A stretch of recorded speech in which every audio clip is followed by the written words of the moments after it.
Gök kubbe çatlamasın, yağız yer delinmesin. Karanlık çöktüğünde pusuda bekleyen, şafak attığında sancağı yükseltenlerin meydanındasınız.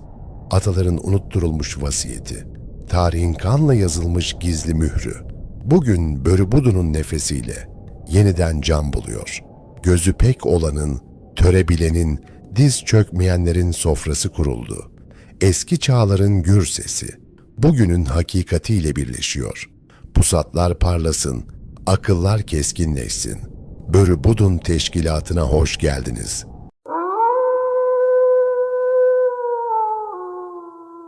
Bir köle zinciri kırıldı, bir aslan kükredi. Bozkır'ın özgür çocuğu esaretin prangalarını parçalayıp Cihan'ın kalbine pençesini attı. Moğol'un yenilmezlik efsanesi Nil'in kızgın kumlarına ve Ayn, Celut'un tozlu sahrasına gömüldü. Haçlılar titredi. Aşılmaz denen kaleler birer birer düştü. O hem Bozkır'ın asil evladı, hem Nil'in mutlak sultanı, hem de İslam'ın sarsılmaz kalkanıdır. Gözlerindeki çelik parıltısı bir imparatorluğun doğuşunu müjdeliyordu. Adı Baybars'tır. O, Moğol'u dize getiren ilk Türk, Memlük'ün en keskin kılıcıdır.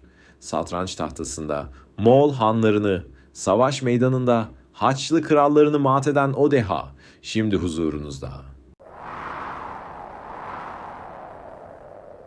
Karadeniz'in kuzeyinde, sonsuz Kıpçak bozkırlarında bir Türk çocuğu. Moğol baskınıyla parçalanan obasından koparılan Baybars, henüz bıyığı terlemeden esaretin soğuk yüzüyle tanıştı. Köle pazarlarında elden ele geçen bir binek atından daha ucuza satılan o çocuk, yüreğindeki hürriyet ateşini asla söndürmedi. Şam'dan Kahire'ye uzanan bu çileli yolculuk aslında bir dünya fatihinin gizli hazırlığıydı. Satıcı, onun gözündeki beyaz lekeden korkup uğursuz dedi. Lakin o leke, düşmanlarının kaderine düşecek kara bir gölgenin habercisiydi. Baybars, Nil'in kıyısına ulaştığında artık eski Baybars değildi.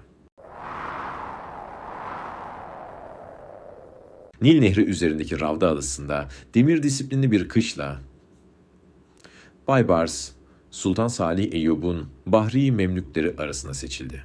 Burada çocukluğu kılıç çakırtıları ve ağır idmanlarla harmanlandı. At sırtında ok atmak, gür sallamak ve Nil'in sularında savaşmak onun için bir oyun değil, bir varoluş mücadelesiydi. Yeteneğiyle hızla sivrildi, akranlarını geride bıraktı. O artık bir köle değil, seçkin bir muhafızdı. Vundukdari lakabını aldığı o günlerde savaşın her türlüsünü ince ince öğrendi. Kışlanın tozunu yutarken kafasında bir gün bu topraklara sultan olma hayali şekillenmeye başlamıştı bile. 1250 yılı. Avrupa'nın en güçlü şövalyeleri ve Fransa kralı 9. Louis Mısır'ı istilaya geldi.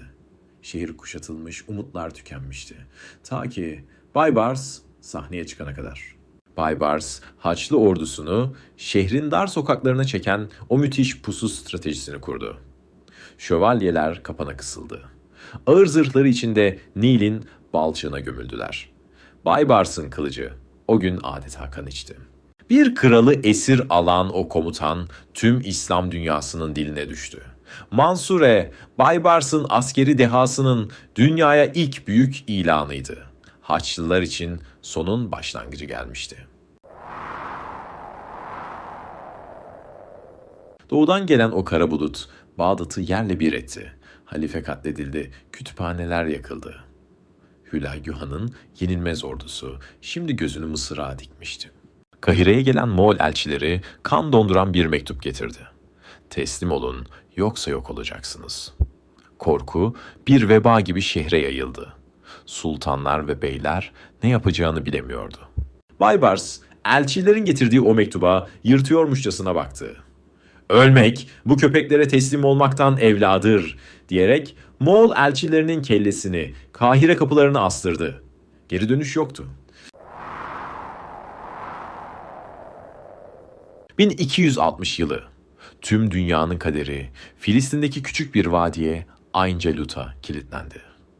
Baybars, ordunun öncü birliğinin komutasını devraldı ve Bozkır'ın taktiğini Bozkır'ın evladıyla yeneceğiz dedi. Askerlerini ölüme değil, zafere inandırdı. Her bir Memlük süvarisi o gün birer aslan kesildi. Baybars, vadi ve tepeleri bir örümcek ağı gibi stratejik pusu noktalarıyla donattı. Şafak vaktinde savaş davulları çaldığında Timur'un bile takdir edeceği o büyük hesaplaşma başladı. Türk'ün Türkiye ama bu kez zulme karşı hak davasıydı bu. Moğol komutanı Ketboğa, Memlüklerin kaçtığını sanarak vadinin derinliklerine daldı. Lakin bu, Baybars'ın meşhur sahte geri çekilme taktiğiydi. Birden tepelerden Allahu Ekber nidalarıyla binlerce Memlük süvarisi boşaldı. Moğollar ilk kez kuşatılmıştı, ilk kez korkuyorlardı. Baybars, Ketboğa'nın ordusunu vadiye hapsetti ve imha etti.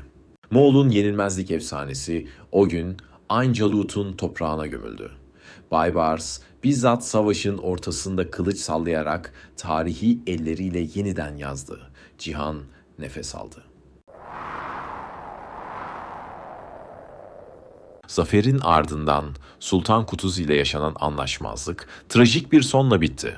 Baybars hakkı olanın peşinden gitti ve 1260 yılında Memlük Sultanı ilan edildi. Kahire sokaklarında El Meliküz Zahir nidaları yükseldi. Halk onu bir kurtarıcı, bir aslan olarak bağrına bastı. Artık sadece bir komutan değil, bir devletin sarsılmaz başıydı. Tahta oturduğunda ilk sözü şuydu: "Savaş bitmedi.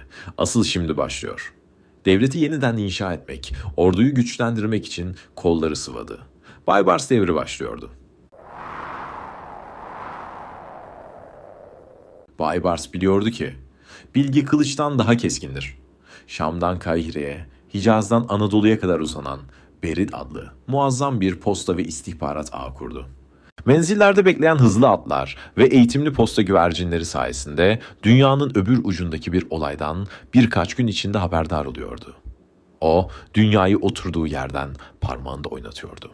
Casusları, Moğol hanlıklarının ve Haçlı saraylarının içine sızdı.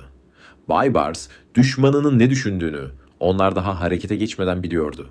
Bilgi, onun en büyük silahıydı.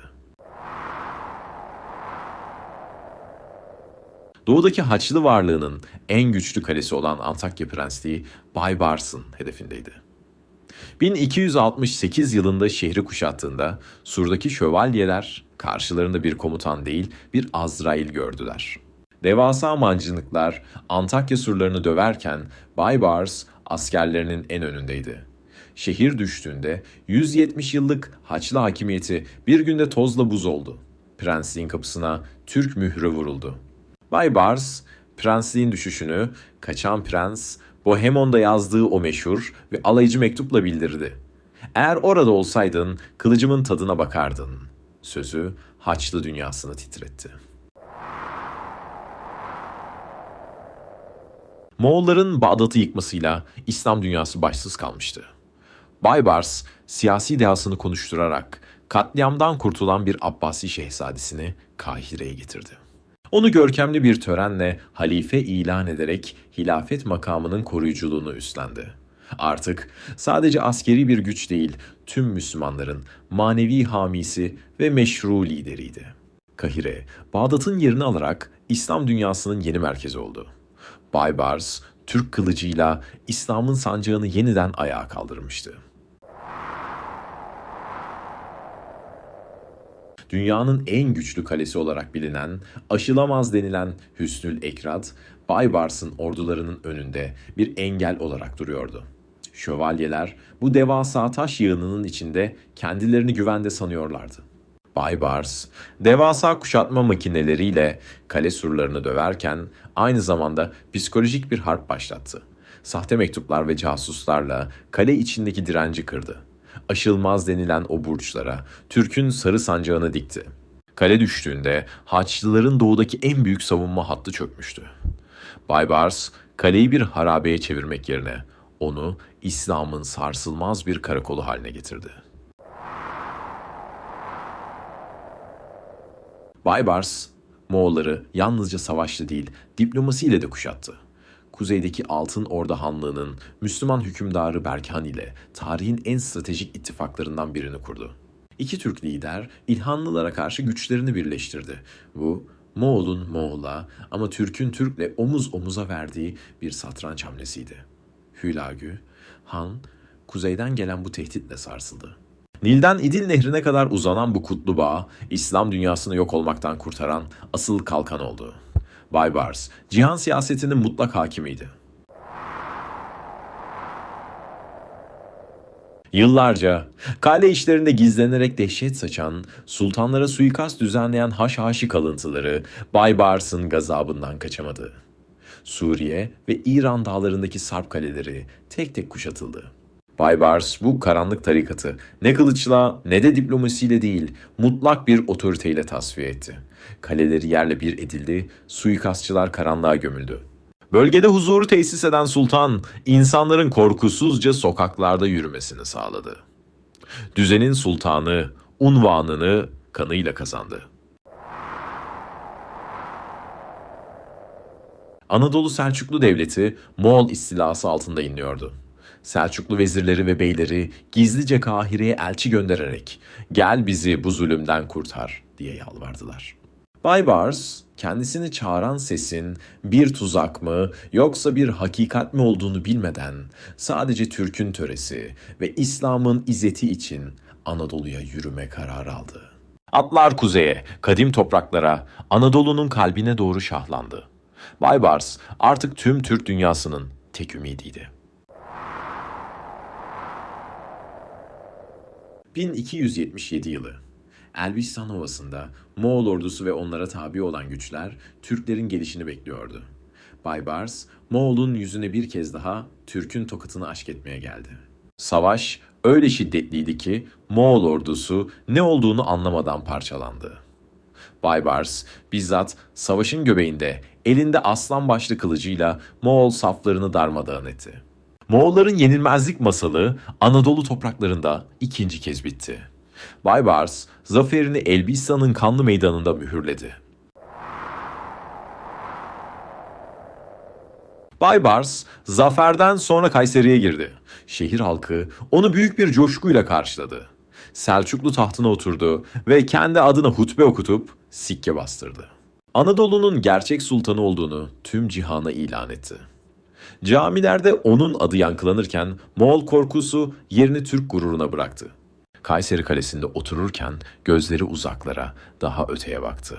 Ancak beklediği sadakat korkak vezirlerin yüreğinde yer bulamamıştı. Selçuklu beyleri Moğol korkusundan dolayı Baybars'a gereken desteği vermediler.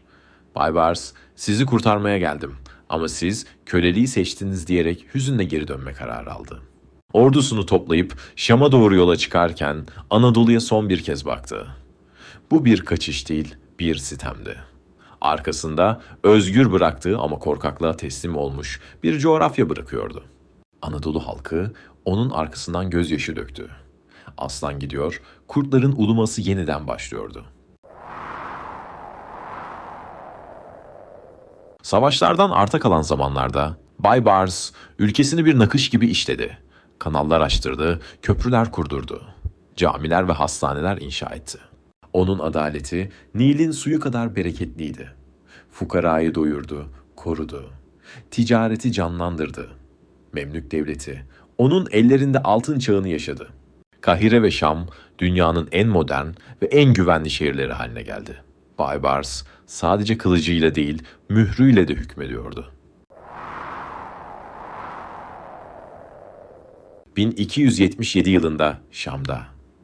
Bir zamanlar köle pazarında satılan o çocuk, şimdi cihanın en büyük sultanı olarak son nefesini vermeye hazırlanıyordu.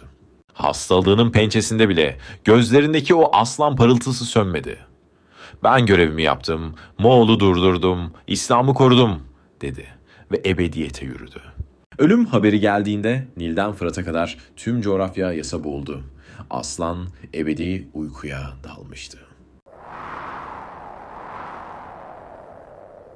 Baybars'ın naaşı Şam'daki Zahiriye Kütüphanesi'ne defnedildi. O sadece bir sultan değil, Türk'ün yenilmez azminin bir simgesi olarak tarihe kazındı. Bugün onun kurduğu devlet aklı ve askeri nizam Türk tarihinin temel taşlarından biridir. Moğol'u durduran o el aslında tüm bir medeniyeti kurtarmıştı. Meliküz, Zahir ünvanıyla o her zaman görünen ve hissedilen bir kahraman olarak kalacaktır. Aslanın izi asla silinmeyecek. Oklar hedefini vurdu, kalkan sarsıldı ama düşmedi. Baybars göçtü. Ama Moğol'un korkusunu dünyaya, Türk'ün zaferini ise Nil'den Anadolu'ya kadar her yere kazıdı. Ve bilinsin ki Baybars'ın o sarsılmaz iradesi olmasaydı, bugün İslam coğrafyası Moğol atlarının altında çoktan yok olmuştu. Selam olsun Bozkır'ın aslanına, selam olsun Nil'in sultanına. Türk'ün pençesi daima keskin kalsın. Sözümüz bir ok gibi yayından çıktı, hedefi buldu. Sanılmasın ki ateş söndü, sanılmasın ki kurt inine çekildi. Dağların doruğunda yanan bu meşale, budun uyanana dek sönmeyecektir. Gönlünüzde ataların cesareti, zihninizde törenin adaleti baki kalsın. Bir sonraki kurultaya dek izimiz sürülmeye, sesimiz yankılanmaya devam edecek. Gök Tengri Türk'ü korusun. Kutlu kalın, börü budunu takipte kalın.